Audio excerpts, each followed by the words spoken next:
महकी फिजा अलकरम अलकरम अलकरम है खुदा अलकरम। अल करम हाई स्कूल, शेरशाह रोड, दाता नगर, बादामी बाग, लाहौर। बिस्मिल्लाहिर्रहमानिर्रहीम। अल करम हाई स्कूल दाता नगर बादामी बाग लाहौर की तरफ से बेटे 10th क्लास का आज हम लेक्चर देंगे इंग्लिश और पाक स्टडीज़ का। इंग्लिश का आज ग्रामर डे है, तो डायरेक्ट इनडायरेक्ट हम कर रहे थे। सेकंड रूल मैंने टेंस की तब्दीली का आपको करवा दिया था, उसकी प्रैक्टिस भी करवा दी थी। आगे थोड़ा सा मज़ीद हम 2 पॉइंट्स आज करेंगे। रिपोर्टिंग स्पीच में अगर पास्ट हो, रिपोर्टेड स्पीच में पास्ट इंडेफिनिट हो, तो इस केस में जब आप इंडायरेक्ट बनाओगे तो reported speech I mean indirect बनाते हुए रिपोर्टेड स्पीच को आप तब्दील कर दोगे पास्ट परफेक्ट में। और आपके इल्म में होना चाहिए कि पास्ट परफेक्ट की हेल्प में होते हैं हैड, और हैड के बाद हम फेल की तीसरी फॉर्म लगाते हैं। सेकंड रूल था कि पास का इधर रिपोर्टिंग स्पीच में पास हो मतलब सेड लगा हो, और रिपोर्टेड स्पीच में पास्ट कंटिन्यूस हो, वाज़ इस्तेमाल किया गया हो। इस केस में जब आप इंडायरेक्ट बनाओगे तो आपने रिपोर्टेड स्पीच का जो टेंस है वो ले जाना है पास्ट परफेक्ट कंटिन्यूस में, और पास्ट परफेक्ट कंटिन्यूस के हेल्प में होते हैं हैड बीन, और फॉर्म इसमें चौथी इस्तेमाल होती है। Let us have 2 examples in this case. मसलन he said I did my work honestly. ध्यानदारी से मैंने अपना काम किया। Look at in the sentence carefully. देखें, he said कॉमे उड़ा के डैट लग गया। सादा फिक्रे में कॉमे उड़ा के डैट ही लगता है। I have written told you several times, और नोट्स में भी आपके पास मौजूद होगा और होना भी चाहिए। He said that first person subject से बदलेंगे। ही पास्ट है, पास्ट इंडेफिनिट है, तो इसको आपने पास्ट परफेक्ट में चेंज कर देना है। तो फिर बेटे ये हो जाएगा that he had, इसकी तीसरी फॉर्म होती है डन। he had done, ये माई फर्स्ट पर्सन है, इससे बदलेंगे। पोजेसिव केस है, इसका पोजेसिव केस होता है his work honestly।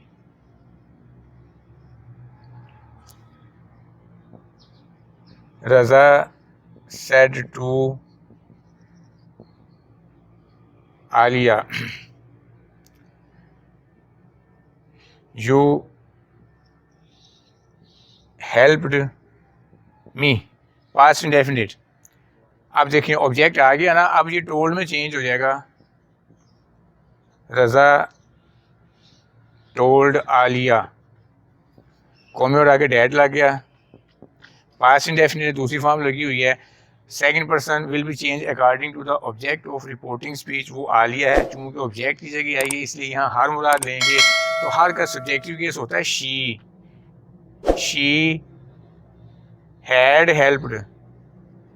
हैड मैंने क्यों लगाया, ये मैंने रूल लिखा हुआ है। उधर पास्ट है, इधर पास्ट इंडेफिनिट है, तो इस केस में पास्ट परफेक्ट उसके हेल्प में वो होता है had. That she had helped first person, ये सब्जेक्ट से हम चेंज करेंगे। तो चूँकि ऑब्जेक्टिव केस है तो रज़ा को ही मुराद लेंगे, इसका ऑब्जेक्टिव केस हो जाएगा हिम। इस रूल के एग्जांपल्स देखें जी। शी सेड यू वर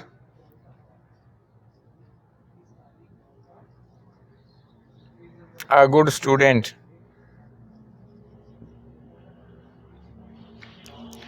तो शी सेट का सेट बेटे रहेगा, कॉमोर आगे डैट लग गया। सेकंड पर्सन है, ऑब्जेक्ट से चेंज करेंगे। ऑब्जेक्ट गायब है, जब ऑब्जेक्ट गायब हो तो मी सपोज करते हैं। चूँकि ये सब्जेक्टिव केस है तो मी जो सपोज किया है उसका सब्जेक्टिव केस होता है आई। तो ये वाजवा चेंज हो जाएंगे हैड बीन में। Had been a good student. इसी तरह एक और एग्जांपल देखें। He said to her, I was waiting for you। तो चूँकि ऑब्जेक्ट मौजूद है लिहाजा ये सेड टोल्ड में चेंज हो जाएगा। He told her, को में उड़ा के डैट लग गया। फर्स्ट पर्सन सब्जेक्ट से चेंज करेंगे, ही हो गया। अब इधर माजी है तो इधर वाज वार लगा हुआ है, ये हैड बीन में बेटे चेंज हो जाएगा, he had been waiting for. You जो है आपका सेकंड पर्सन है, second person will always change in accordance with the object of reporting speech. तो रिपोर्टिंग स्पीच का ऑब्जेक्ट हर है, तो ये ऑब्जेक्ट के सेंस में आ रहा है, तो हर भी ऑब्जेक्टिव केस है, फॉर हर हो जाएगा बेटे। These were example. अगला टॉपिक जो हमारा होगा ना वो होगा आपका इम्पेरेटिव को कैसे हमने चेंज करना है। All these things will be seen in the next grammar lecture. अच्छा बेटे, ये आज बड़ा अहम सवाल है, ये इस चैप्टर का सवाल सारी बार आला हमें।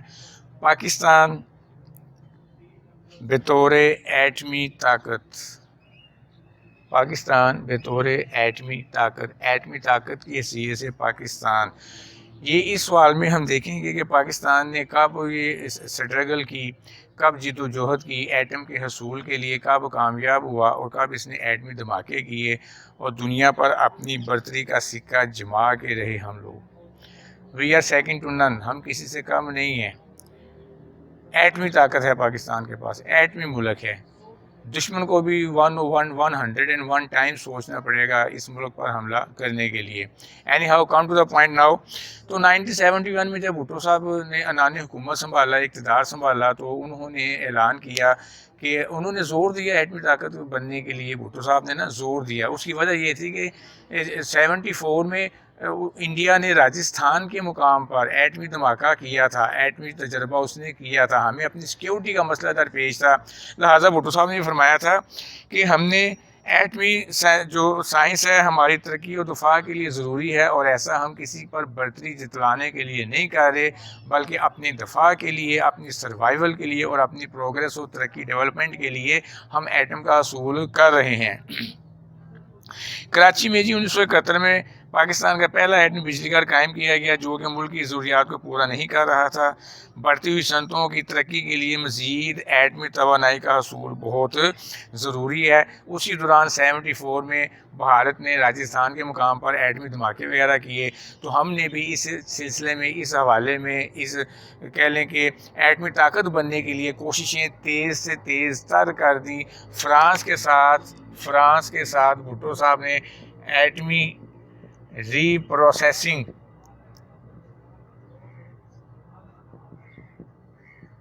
प्लांट की ख़रीदारी का हमने उनके साथ मुआहदा किया, और 1976 में दोनों ममालिक के दरमियान मुआहदा हो गया कि वो हमें एटमी रीप्रोसेसिंग प्लांट जो है वो $40 करोड़ का देगा। उसमें से $10 करोड़ की पहली किस्त भी हमने अदा कर दी। हमारी किस्त अदा करने की देर थी कि जो दुनिया की सुपर पावर्स थी, जिनमें अमेरिका, रशिया और हमारा दुश्मन इंडिया जो था, इन्होंने इसकी बड़ी शदीद मुखालफत शुरू कर दी और उन पर दबाव डालना शुरू कर दिया फ्रांस पर कि भी आप इनको ना दें, आप इनको ना दें और इनको एटमी ताकत बनने से रोकें। लिहाजा वो उनके दबाव में आ गया। उन्होंने हमें ख़ुद ही मुआहदा करके ख़ुद ही खिलाफ वर्जी उसने करनी शुरू कर दी। हमने अपनी हिम्मत नहीं हारी। इस दौरान पाकिस्तान में कुछ तब्दीली आती हैं कि भुट्टो साहब की गवर्नमेंट जो थी वो चली जाती है, मार्शल आ जाते हैं, जनरल ज़िया आ जाते हैं। उन्होंने डॉक्टर अब्दुल कदीर ख़ान से ये दरख्वास्त की थी कि भाई आप पाकिस्तान को एटमी ताकत बनाने के लिए जो आपकी कोशिशें जारी और सारी थी, those struggle must be continued, आप उनको जारी रखें।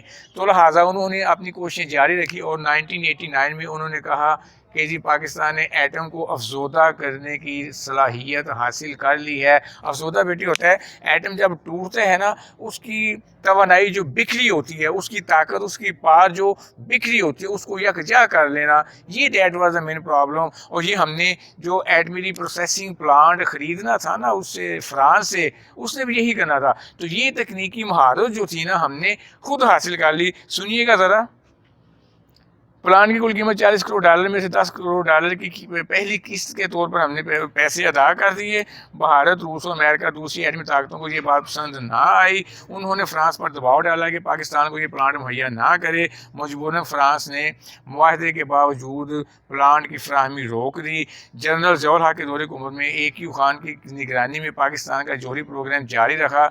1984 था बेटे ये, 89 नहीं था बल्कि 84 में उन्होंने ये ऐलान किया कि पाकिस्तान ने यूरेनियम को अफसोदा करने की तकनीक में महारत हासिल कर ली है। इस ऐलान के होते ही पाकिस्तान दुश्मन अनासर ने पाकिस्तान के जौहरी प्रोग्राम के ख़िलाफ़ प्रोपेगेंडा मुहिम तेज़ कर दी और उन्हें इल्ज़ाम लगाया कि पाकिस्तान जो है वो अमरीकी F-16 और फ्रांसीसी तैयारे मिराज के ज़रिए एटमी हथियार इस्तेमाल कर सकते हैं, जो भारत के बड़े बड़े शहरों तक रसाई हासिल का प्रोपेगेंडा करना शुरू कर दिया ना। दे वांटेड टू सी पाकिस्तान एक कमज़ोर मुल्क पाकिस्तान को देखना चाहते थे। ये 89 में अब्दुल कदीर खान ने दावा किया कि पाकिस्तान ने एटमी रिएक्टर बनाने की सलाहियत हासिल कर ली है। पाकिस्तान ने और भारत ने अपने जो एटमी प्रोग्राम थे इनको एक दूसरे से पहले तो खुफिया रखा था, लेकिन 74 में वो मंजर आम पे आ गया। बीजेपी बरसर इक़्तिदार आ जाती है जी 1998 में। 1998 में बीजेपी भारतीय जनता पार्टी बरसर इक़्तिदार आ जाती है और अटल बिहारी वाजपेयी वहाँ के प्राइम मिनिस्टर होते हैं। 98 में उन्होंने 6 एटमी धमाके किए इन्होंने इंडियन गवर्नमेंट में, जिनको लीड कर रहे थे अटल बिहारी वाजपेयी, और हम पर धौंस जमाने की कोशिश की, अपनी एटमी बर्तरी का सिक्का जमाने की कोशिश की। We are second to none, हम किसी से कम नहीं, अल्हम्दुलिल्लाह। पाकिस्तान की आवाम की दरीना ख्वाहिश थी भाई उन्होंने धमाके किए हैं, we must also do the same, हमें भी ऐसा करना चाहिए।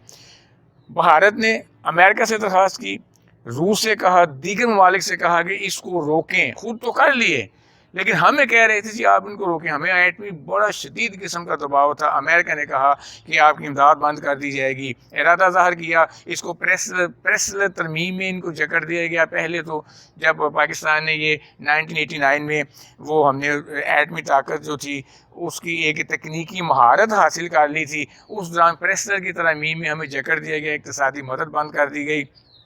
अगेन अमेरिका ने धमकी लगाई भाई आपने अगर धमाका किया तो आपके साथ हम बुरा सलूक करेंगे और आपको इक़्तिसादी इमदाद बंद कर दी जाएगी। इस किस्म की धमकियाँ हमें मिली।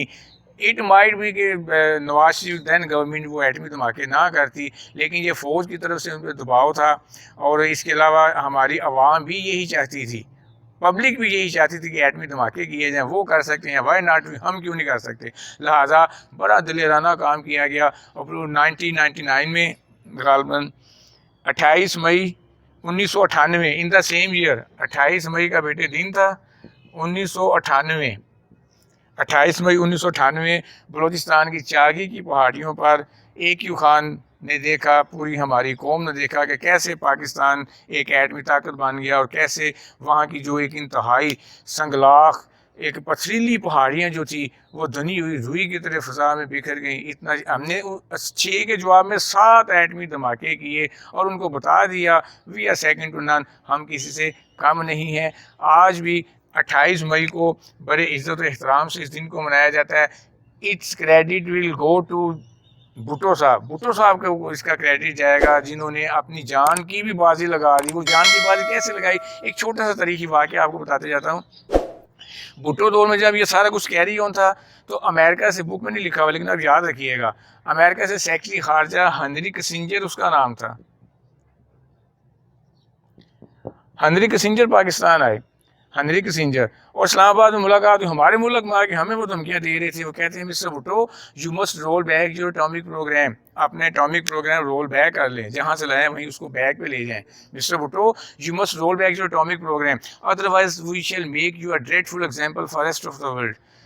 एटमी प्रोग्राम को आप वापस ले जाएं, वरना हम आपको दुनिया के लिए एक दहशतनाक मिसाल बना देंगे, पत्थर के ज़माने में वापस धकेल देंगे। इस किस्म की धमकियाँ लगाई।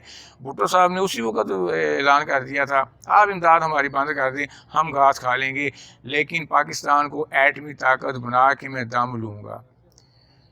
भाई बात समझ आई आपको? तो बेटी बड़ी कुर्बानी है उसकी, बड़ी कुर्बानी है। ये नवाज शरीफ की गवर्नमेंट क्रेडिट इसका इसलिए ले रही है कि इसके दौर में चला है, इन्होंने नहीं चलाना था। मैं रियलिटी आपको बता रहा हूँ।